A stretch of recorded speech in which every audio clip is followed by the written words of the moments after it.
पक्षाला निळ्या झेंड्याची ताकद माहिती आहे.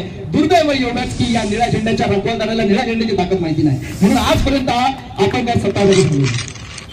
असं एक सुरेश भटांची कविता आहे, त्याचे 4 ओळी मला आठवतात. भिजलो आज जरी मी, भिजलो आज जरी मी, हा माझा अंत नाही, पेटेन उद्या नव्याने हे सामर्थ्य नाशवंत नाही. या छेडी मुलांमध्ये आंबेडकरी चळवळीच्या कार्यकर्त्यांमध्ये एवढं सामर्थ्य आहे, तो एखाद्याला सत्तेवर बसू शकतो, तर एखाद्याला सत्तेपासून खाली घेऊ शकतो. या विद्यापीठासाठी किती वेळ झाला. कोणी म्हणत होता अरे घरात नाही पीठ कशाला मागता विद्यापीठ, असे म्हणणे सुद्धा होते. पण त्यांनी सुद्धा आता मागत झुकवलेलं आहे. ते सुद्धा आता बाबासाहेबांकडे वळलेले आहेत, स्वतःला आरक्षण मागत आहेत. सांगण्याचा उद्देश एवढा की मराठवाड्याकडे मन जर कोणाचं वळण नसतं, त्या सडीच्या सकला काही कळल्या नसत्या आणि लेकरूंना धीमाचं झालं नसतं, तर विद्यापीठाला बाबासाहेबांचं नाव कधी मिळालं नसतं. विद्यापीठाला बाबासाहेबांचं नाव कधी मिळालं नसतं. आपण उल्लेख केला, मी ऐकून आहे, पाहिलं आहे त्यांना जवळून. जोगेंद्र कवाडे सर जेव्हा भाषण करायचे तेव्हा त्यांचं भाषण झालं की त्या गावात, त्या जिल्ह्यात दंगल म्हणजे आपला समाज पेटून पाहिजे एकदम. तेव्हा त्यांना बऱ्याच काही जिल्ह्यांमध्ये बंदी घातलेली सरकारने त्या टायमाला, विदर्भामध्ये घातलेली होती बंदी. तेव्हा सांगत ज्या ज्या महापुरुषांनी महामायांनी संघर्ष व त्याग दिला त्या सर्वांना अभिवादन करून आजच्या सभेचे अध्यक्ष दीपक वाघ, इथे निळवादळ संजय भालेराव, म्हणजे आक्रमक असं व्यक्तिमत्व आहे, आणि वैभव साधन केंद्राचे ठाणे वाघ, श्रीकांत आढाव साहेब, आणि उपस्थित माझ्या सगळ्या बंधूंनी. आजचा जो दिवस आहे नाम विस्ताराचा दिवस आहे. आजच्या दिवस बरेच बलिदान, खूप 2-4 लोक बलिदान झालेले किंवा जास्तही झाले असतील मित्रांनो. पण नामांतराविषयी जर बोलायचं असेल तर आपण अभ्यास केलं ना, तर डॉक्टर बाबासाहेब आंबेडकर असं म्हणतात, जो समाज आपला इतिहास विसरतो तो इतिहास कधी घडू शकत नाही. आणि मान्यवर काशीराम साहेब असं बोलतात, ज्याला कोणाला डॉक्टर बाबासाहेब आंबेडकरांची, महात्मा फुलेंची, बुद्धांची चळवळ समजून घ्यायची असेल तर त्यांनी 128 वर्षाचा इतिहास वाचला पाहिजे. तुम्ही जर इतिहासच वाचला नाही तर इतिहास जाणू शकत नाही. इतिहास जाणू शकत नाही तर घडवणार कसा. तर नामांतर विषय ज्यावेळी मी वाचतो त्या नामांतराच्या लढ्यांमध्ये मी स्वतः काम केलंय, खूप आम्ही आंदोलन केलेले.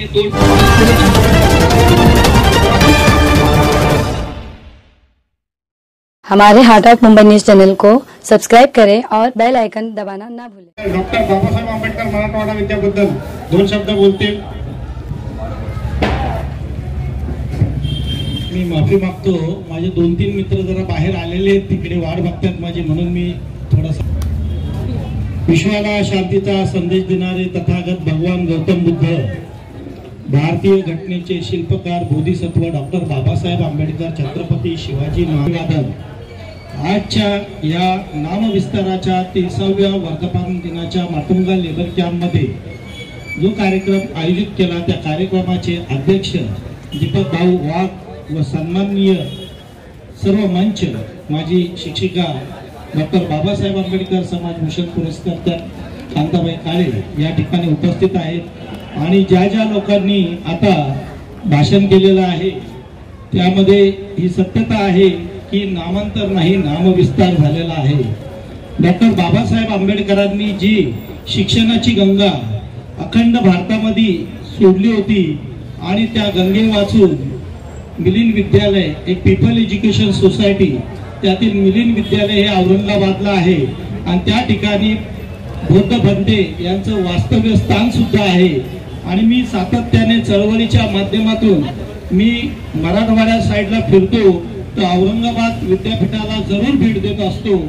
आणि मी विद्यार्थी दशेमध्ये असताना कॉलेजमध्ये मी संदीप शिंदे आणि सोनवणे या नामांतराच्या चळवळीमध्ये ढोलकी वाजवायचा राहुल सोनवणे, वर्षा कांबळे या गाणं गायच्या आणि मी त्याबरोबर गात असायचो. आणि माझ्यावर गुन्हा सुद्धा दाखल झालेला आहे त्या संदर्भातला 2016ला, तो त्यातून मी ऍक्टिव्हिटी झालेलो आहे. त्यामुळे हा जो प्रश्न होता नामांतराचा, हा स्वाभिमानाचा, अस्मितेचा प्रश्न होता. 1976 मध्ये ज्या पद्धतीने उषाताईंनी सांगितलं, 1976 मध्ये ही चळवळ सुरू झाली. यशवंतराव चव्हाण मुख्यमंत्री असताना ते 1984 ते 96 या ठिकाणी ज्या पद्धतीने या आंदोलनाला गती मिळाली आणि देवाभाऊनी सांगितलं की ज्या मनुस्मृती विचाराचे लोक होते ते म्हणायचे खायला नाही पीठ आणि मागतात विद्यापीठ. आणि त्यामुळे जशा पद्धतीने तिकडे सराफ नावाचे एक नेते होते औरंगाबाद मध्ये, त्यांनी सुद्धा मोठ्या प्रमाणामध्ये त्या नामांतराला विरोध केला होता आणि अनेकांच्या शेकडो लोकांच्या कत्ल करण्यात आलेला होता. त्यापैकी कांबळे पोचीरामांचं नाव बच्चावनी घेतलं. त्या कांबळे पोचीरामाला एक हात त्याचा तोडला आणि बोलला बोल जय भीम. तो पहिला हात तोडल्यावर तो जय भीम बोलला, दुसरा हात तोडल्यानंतर सुद्धा जय भीम बोलला. त्याचे पाय दोन्ही तोडण्यात आले तरी तो शेवटच्या क्षणापर्यंत जय भीम बोलत होता. शेवटी त्याला जाळला. त्या जाळल्यानंतर सुद्धा तो त्याच्या तन मनातून फक्त बाबासाहेब आंबेडकरांचा विजय असो आणि जय भीम म्हणूनच तो प्राण सोडला. त्याने अनेक आया बहिणींवर सवर्णांनी अत्याचार बलात्कार केले. अक्षरशः ज्यावेळेस हे आंदोलन चाललं तर आपले लोक गाव कुसा बाहेर राहत होते. अचानक येऊन त्यांच्यावरती अटॅक करायचा, त्यांना मारहाण करायची. जे आंदोलनामध्ये होते त्यांना खोट्या केसेस मध्ये अडकवायचे आणि ज्या पद्धतीने ज्या वस्तीवरती अत्याचार झाला तो मी करेक्शन करतो. माझे मित्र अनिल भंडारेंनी सांगितलं की अॅट्रॉसिटी ही 1955 जातपात कमिटीने तयार केली होती. डॉक्टर बाबासाहेब आंबेडकरांनी घटनेच्या अनुच्छेद 17 मध्ये दाखल केलेली आहे. तर अॅट्रॉसिटी ऍक्ट हा ऑलरेडी होता आणि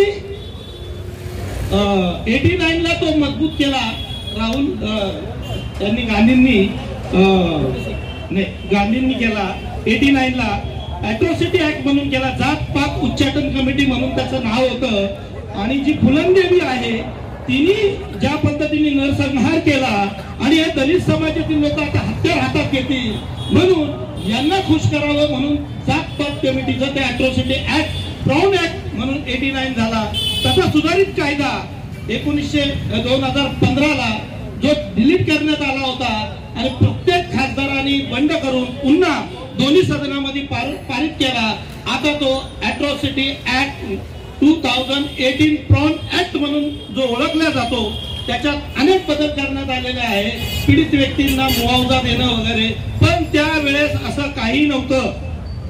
त्यावेळेची मानसिकता ही मनुस्मृतीचीच होती. मला हे आवर्जून सांगण्यात येतं की ज्या वेळेस आपल्या समोरचे ब्राह्मण येतात आपल्या समोर काय बोलतात त्याच्यावर कधी विश्वास ठेवू नका. ते त्यांच्या समाजामध्ये काय बोलतात हे फार महत्वाचं आहे. कारण चळवळीमध्ये फुले शाहू आंबेडकरांचे नेते मौजूद असल्या कारणामुळे त्यांना ही बदल देता येत नव्हते. आजचे जे वातावरण आहे आजच्या वातावरणामध्ये दुसऱ्याचा बाप पण चोरी केला जातो, दुसऱ्याचा पक्ष पण चोरी केला जातो, दुसऱ्याचं चिन्ह पण चोरी केलं जातं. अशी अवस्था निर्माण झालेली आहे. त्यामुळे भटांवर ब्राह्मणांवर आपण किती विश्वास ठेवायचा हे आपण सुज्ञ आहोत. आपल्याला डॉक्टर बाबासाहेब आंबेडकरांनी त्या पद्धतीने चालाक बुद्धी दिलेली आहे. नामांतराचा हा कालखंड जो आहे फार भयंकर आहे.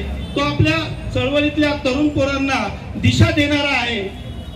प्रत्येक जण त्या कालखंडातले जे नेते होते त्यांनी जे काय कार्य केलं हे धूळ पडलेली आहे. मगाशी एका मित्रांनी नाव घेतलं प्राध्यापक जोगेंद्र कव्वाडे. प्राध्यापक जोगेंद्र कव्वाडेंनी एक लॉंग मार्च काढला होता. तो लॉंग मार्च नागपूर पासून तो औरंगाबाद आणि मुंबई पर्यंत येत असताना त्याचा गिनीज वर्ल्ड रेकॉर्ड मध्ये नोंद झाली होती.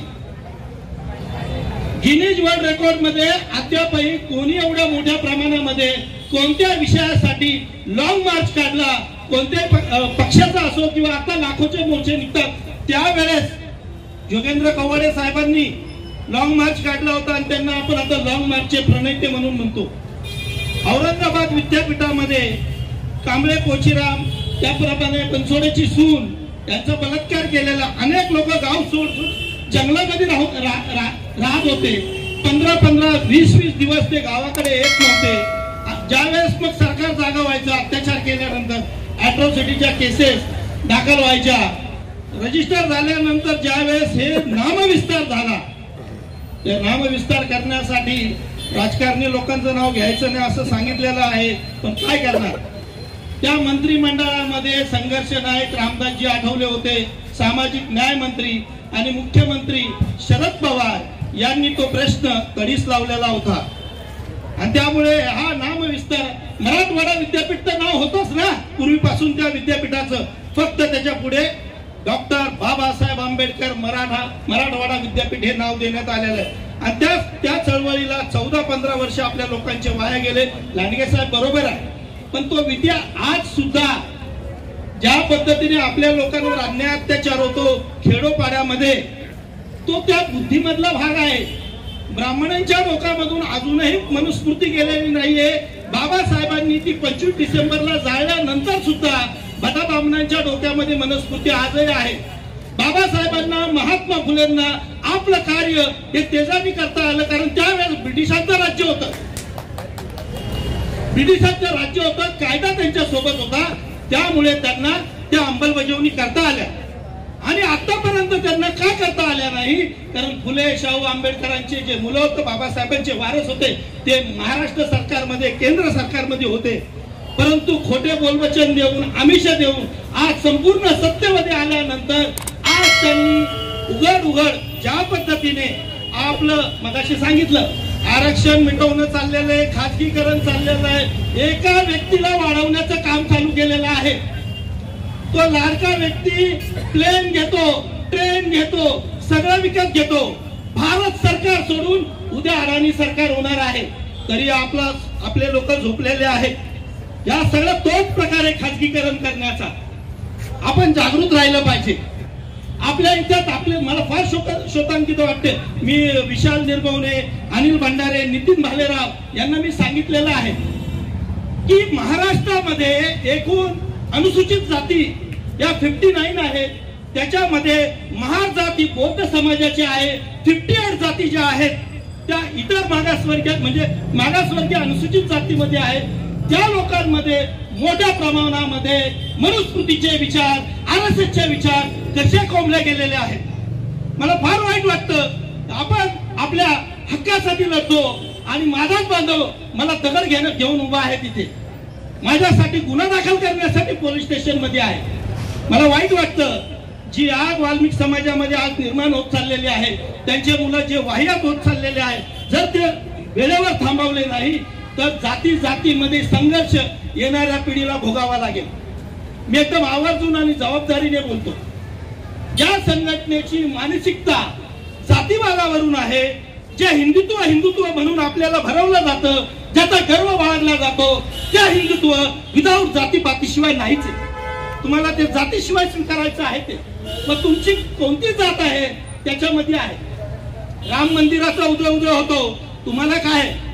डॉक्टर बाबासाहेब आंबेडकरांनी सांगितलेलं आहे, मंदिरात चाल तर भिकारी व्हाल, तुम्हाला मस्जिदीत चाल भिकारीत व्हाल.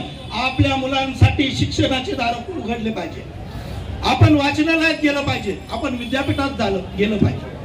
त्यामुळे ज्या लोकांनी विद्यापीठाचा लढा लढला, जे शहीद झाले, त्या लोकांचा हा 30वा वर्धापन दिन आहे.